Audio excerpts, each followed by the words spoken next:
Hi guys, I hope you're thriving today. I hope you are practicing radical self-care. I hope that you are, I'm sitting outside today because it's so beautiful. So what I hope that you're doing is drinking 8 glasses of water a day. I hope that you are waking up and meditating and praying or having a spiritual practice when you wake up. I hope that you are doing radical self-care. I hope you are eating wonderful foods to nourish your body. I hope you're getting exercise, even if that means, a 15-minute walk. It doesn't matter. Get out and get some exercise, running, climbing, doing whatever makes you happy, going swimming. I realize that we're in the middle of a plague or pandemic, so you have to be selective about how you do that, but it's really important that you're getting exercise. I hope that you are reaching out and connecting with community and people that you love and that support you so that you can be together during this time. I hope that you are connecting with loving humans that are kind, that have empathy, that where you can feel their empathy, where you can feel their heart, their soul, that they are good humans. I hope that that's happening for you. And if it isn't, then start cultivating those practices. I hope that you are practicing daily affirmations. I've been waking up and I'm just saying, thank you, God, for this beautiful day. Thank you for my beautiful home. Thank you for coffee. Thank you for lovely humans to live with. Thank you for, I have a little hot tub that I sit in and drink my morning coffee and do meditation before I start my work day. I've been running and just getting exercise and feeling well. So I really hope that you're doing those things, because the key to healing from trauma, whether it be childhood trauma, complex PTSD, the trauma from getting out of a narcissistically abusive relationship, all of these traumas, I believe one of the keys to healing them is to practice radical self-care and get the focus off of them and onto you. If you tend to be codependent, it's really hard for you not to focus on other people and try to fix them or make it all better for them or offer unsolicited advice. And, if you can take that focus and put that loving energy back onto yourself and figure out what are your hopes, what are your dreams, what are your goals, what do you want to do with your life, and start doing some of those things. If there are things that were taken away from you that you allowed to be taken away from you sometimes in the context of these relationships, are you a musician, an artist, a writer, whatever it was that made you thrive and happy, if those things you let go of in the context of the relationship, whether there was pressure to do so or because of your own people pleasing, your own codependence, you let go of those things, I encourage you to tap back into those things and start really doing them again. Sorry, there's a lot of neighborhood noise. I hope you can still hear. But in this video, what I'm going to talk about is the new source of supply. I've had a lot of people ask for this video. Questions about, what's happening with the new source of supply? Why are things happening the way they are? And, a lot of people are like, are they better than me? Is the narcissist happy with that person? I don't understand. We were together for 10, 15, 20 years. And all of a sudden it was like they just slid into this new relationship. Like they just put on a new skin suit. Sorry. It's kind of what they do. And it's weird because you invested all sorts of things into this relationship. You probably invested a lot of emotional energy, a lot of love, a lot of care, a lot of time. You probably did a lot of housework and cooking and cleaning and organizing. And then you might have, planned all the vacations and, done everything. And then you invested so much of your thinking and your emotions and all of these things into this relationship, and you're baffled when you see somebody just seamlessly slip into a new life as if they just shirked off that life and put on the new one like it was a garment. And it's very weird. That actually, I haven't seen that other than in narcissistic relationships, honestly. Perhaps neurotypicals sometimes do that too, but it's a really weird juxtaposition. It's like, whoa, right into there. So sometimes that happens and you are baffled. You feel that you've been hit with a Mack truck, especially if you were the covert narcissist and you actually had no idea that they were cheating on you, and you had no clue, and you had no idea there was any problems even in the marriage, which can happen very much often with coverts. They might not have communicated at all their truth, right? So you have no idea what just happened to you. So you might be asking, are they happier? Is this new source of supply better for them? Yada, yada, yada, right? And I'm here to tell you that no. No, none of that's true. Their new source of supply is just duped. They are not onto this person. They do not know what they just got into, and you are the lucky one. You are the one that's getting free of this toxic bond, this toxic relationship. That person is just beginning the hellish journey that you were on. Now, I know that there was love bombing, idealization, and devaluation. I know that during the idealization, the love bombing, it is very intoxicating. And I know that you probably spent 5, 10, 4, 2 years reminiscing about that love bombing that felt so real, but was actually not real. You might have been like, always trying to get that back. But that's not real. It was never real. So your sort of euphoric recall of the relationship was probably primarily based on the love bombing, right?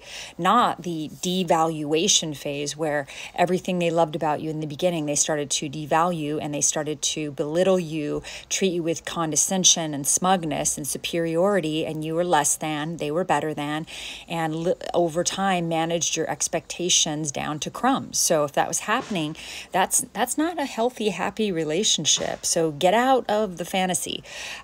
So, people ask, like, how long has the news source been around? Well, if you're being discarded, then a very, very long time.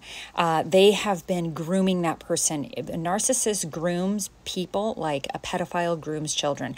It's long, it's slow, it's subtle over time. They need to make sure that this person is going to be susceptible to their manipulation.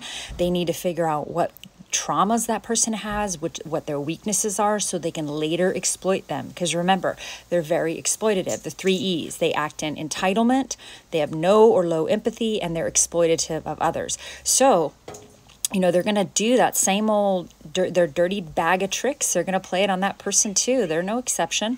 And they did it. If you talk to their old sources of supply, you'll find out that they did this same stuff with their old relationship partners. That's just how they roll. The narc needs to make sure that, they've secured the new source of supply before they discard the other source. They always have overlap. These people do not take breaks. They do not take 1, 2, 3, 4, 5 years off between, relationships before they get into the new relationship. They just don't. And people need a break, to heal, especially if you were in a 10 or 15 year relationship. You should be taking years off before you start dating or before you jump into a new relationship. Like, that's what a healthy person does. I'm not saying everyone who does that is a narcissist, but it's definitely par for the course with narcissists because they're not really bonded.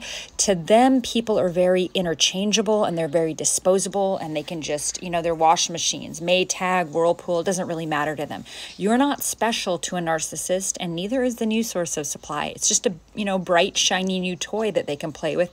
It's new supply, so it's kind of exciting for them, but that's about it.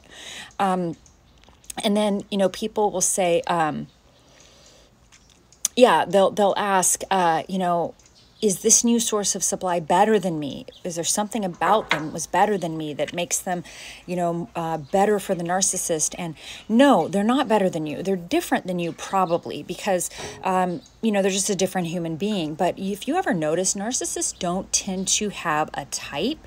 So you'll notice that they don't have a type. Like you could be, athletic and tall and, blonde, and their new type is like not athletic at all, short and stubby or whatever. It doesn't matter. Like they don't have a type. You could be, into certain things that the other person, they just don't. You'll notice if you look at their old sources, they don't have a type.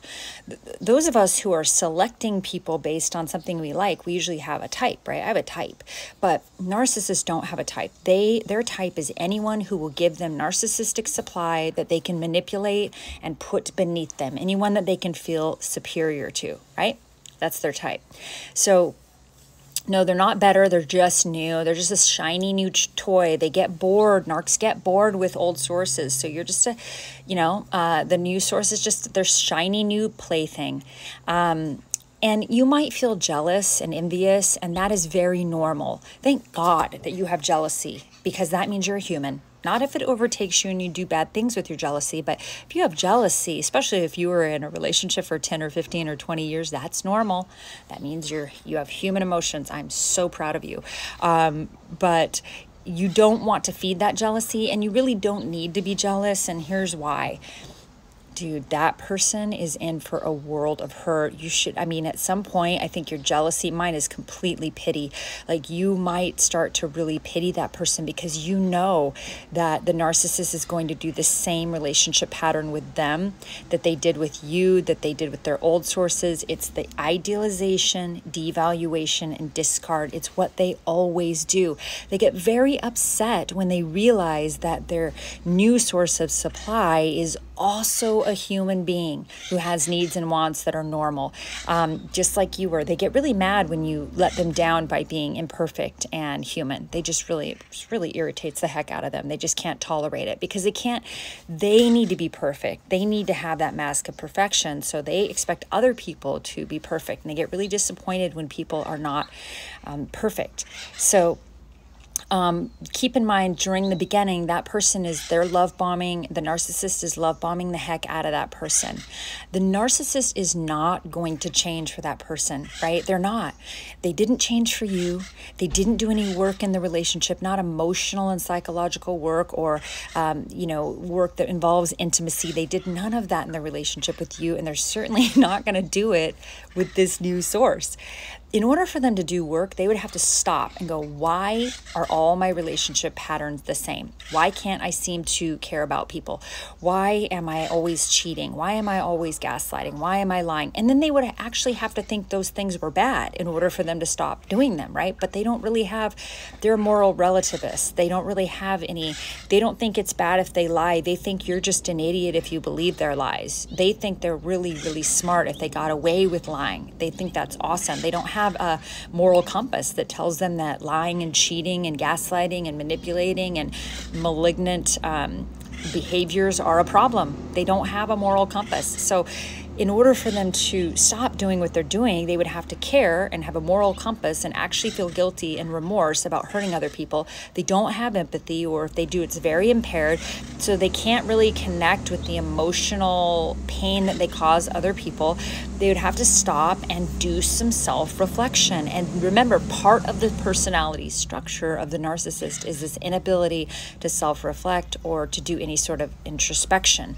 And they're terrified of any sort of looking inward, right? So it's everyone else's fault. It's all 7 billion people on the planet. It's your fault. It's not theirs. So they're not going to change, not at all. They may modify their mirroring for that new source of supply. They might dress differently or act like they care about different things. Like if they were like a liberal Democrat with you, then they may be Republican with that person. You'll see that they'll change they'll flip-flop their views or their likes and dislikes based on the new source of supply. I have a neighborhood dog in here, but they're not really having any sort of real fundamental change, like an internal change. That would require a lot of therapy, that would require self-reflection, and they're not capable of these things, right? They're not capable of being honest in a therapist's office. So, and keep in mind, the new source of supply cannot fix them. They cannot change them. They won't fix them. I know they want to, and the narc probably wants the new source of supply to be their perfect savior, their one true love, but they're not going to, because fixing and happiness is an inside job, and these people are not really capable of looking inward.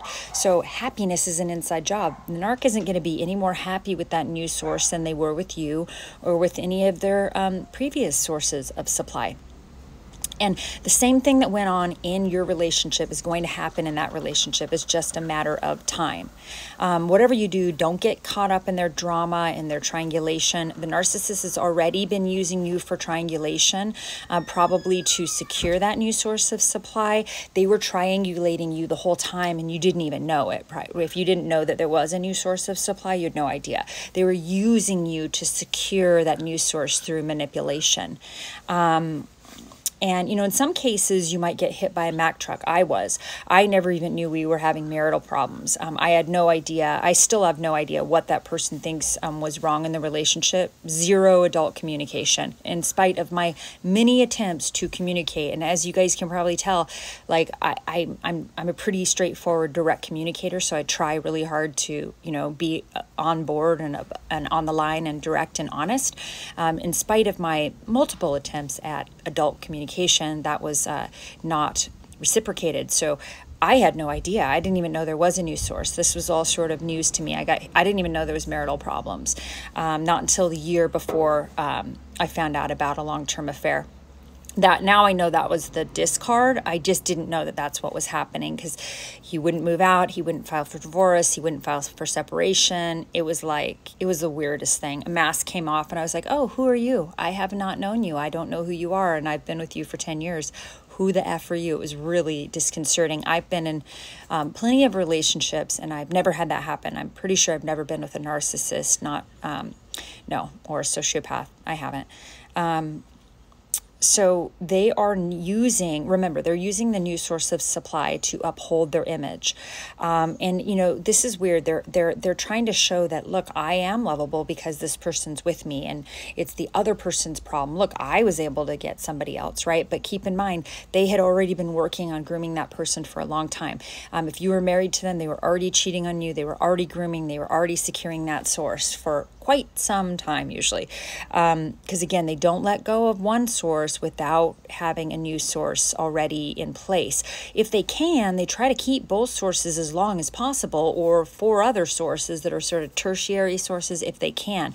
They're always trying to keep people, in their harem. I think one of the guys, forget his name, but he talks about the harem garage.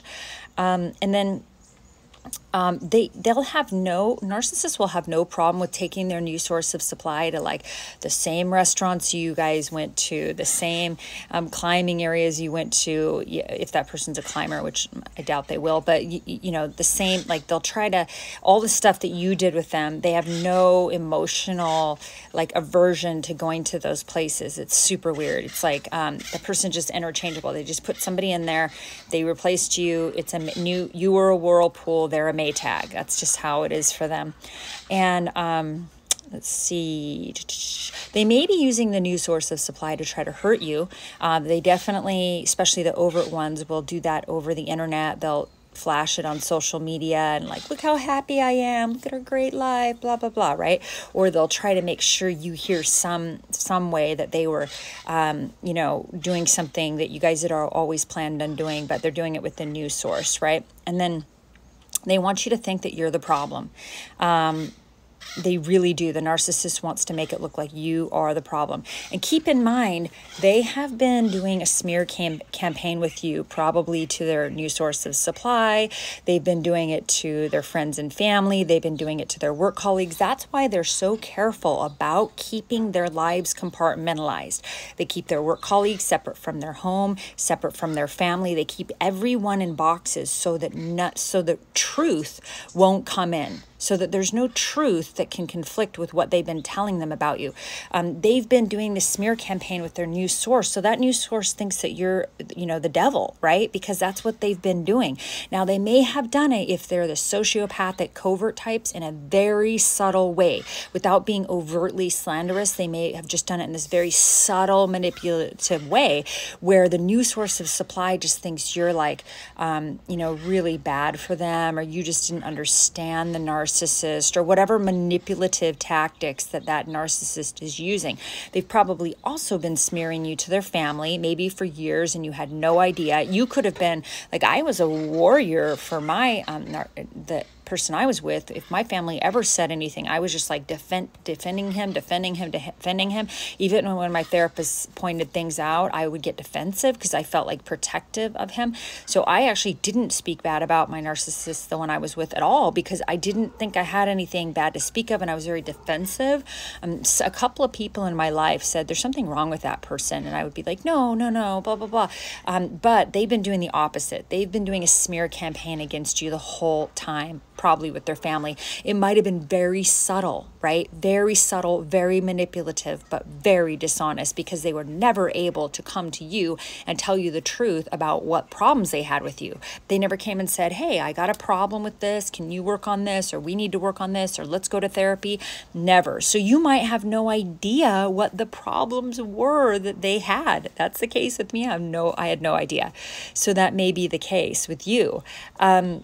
And you just have to keep in mind that no matter how you cut this down, no matter how it shakes out, the bottom line is the narcissist does not have empathy, or if they have any, it is severely impaired. Okay, so you are working with somebody who has no empathy. That new source of supply is with somebody who has no empathy. They have this gross impairment of their empathy. So they don't care about you. They don't care about the new source. They don't care about the new source's children. They don't care about your children or their own children. They don't have empathy. So their presentation of caring about that new source of supply, in order to really care for another human being, I think you have to have some empathy. I think you have to be able to tap into your emotional empathy and the pain you cause, and also the joy. And narcissists don't do that. They don't have much empathy, if any at all.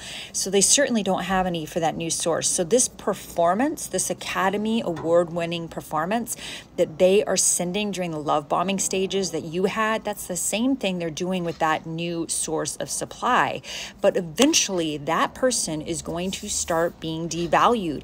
And that devaluation, when it hits, it's going to be, they're going to start devaluing that person. And that person's going to fall off the pedestal, and then the narcissist will find some other source of supply, because that is how they roll. And they will start to gaslight and manipulate and cheat and lie and do all the same things they did with you. So mark my words, I don't care what it looks like on the outside. I don't care what is being presented on social media. I don't care what you're hearing about through their friends. If they are a narcissist, these people do not change. So they are going to have the same relationship trajectory throughout their entire lives. Idealization, devaluation, discard. Idealization, devaluation, discard. That's just how it's going to roll with these people. And yeah, if it looks like they're treating that person better, it's only because it's during the love bombing.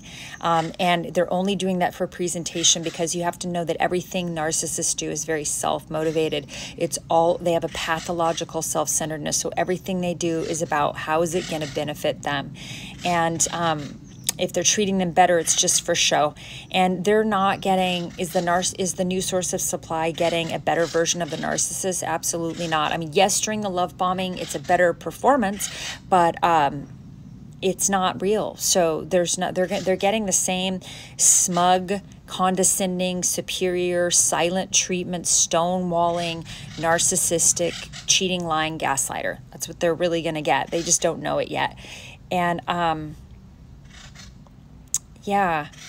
Oh, and this is what I wanted to end this with. I know this video is sort of ranting. There's a lot of background noise, but this is what I wanted to end this with.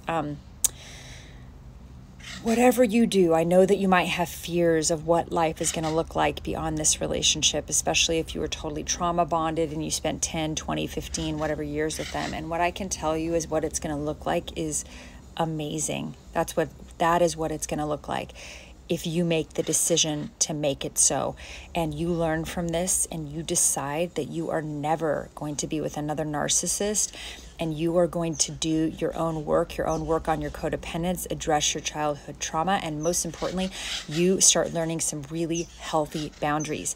And there is love beyond these relationships. There's wonderful relationships. There's plenty of dating if you want it beyond these relationships. There's, new careers, there's new hobbies, there's new art, there's new experiences, there's new cities. You could move, depending upon your circumstances. I moved to a new city. I bought a new house. I have made new friends. I also have all my old friends. I'm like thriving. I'm getting to go on all sorts of adventures, COVID appropriate, of course, that I was stifled in the relationship on doing because I was with somebody who wasn't really that into travel. And now I'm getting to, plan some really exciting trips for when COVID lets up. And like, these are just things. And, and I got destroyed on some level temporarily. I got really hurt by the narcissist, but you can rise like a phoenix out of the ashes. And I encourage you to do that radical self-care and start setting those healthy boundaries. And when you date, you watch for those red flags and you just, bye-bye. If somebody is, having a lot of red flags and they're sort of, emotionally manipulating you, or if they're doing things that you don't sit well with your intuition, listen to that, listen to your gut, and act accordingly. So there is a big, beautiful, gorgeous, fantastic, exciting, amazing, healed existence beyond these relationships. So peace be with you, and I hope you're thriving. Thanks so much.